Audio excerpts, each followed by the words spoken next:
சிங்கப்பூருக்கும் இந்தியாவுக்கும் இடையே வணிகம் தொடர்பான போட்டி நிலவினாலும் சில துறைகளில் இணைந்து செயலாற்றுவதற்கு வாய்ப்புகள் ஏராளம் உள்ளன.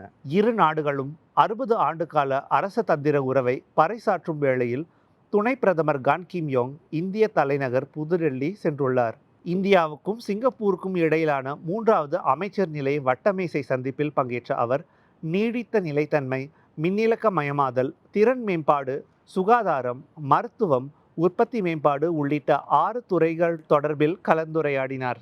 இரு நாடுகளும் மின்னிலக்கமயமாதலில் மிகுந்த ஈடுபாடு கொண்டுள்ளன. சுகாதார வல்லுநர்களுக்கான அதிகரித்து வரும் தேவையை பூர்த்தி செய்ய சிங்கப்பூரும் இந்தியாவும் தாதியருக்கான கூட்டு பயிற்சியை தொடங்கும் இலக்கில் கைகோத்துள்ளன. இந்தியா சிங்கப்பூரின் கூட்டு செயல்பாடுகள் பற்றி மேலும் தெரிந்து கொள்ள தமிழ் முரசுடன் தொடர்ந்து இணைந்தீர்கள்.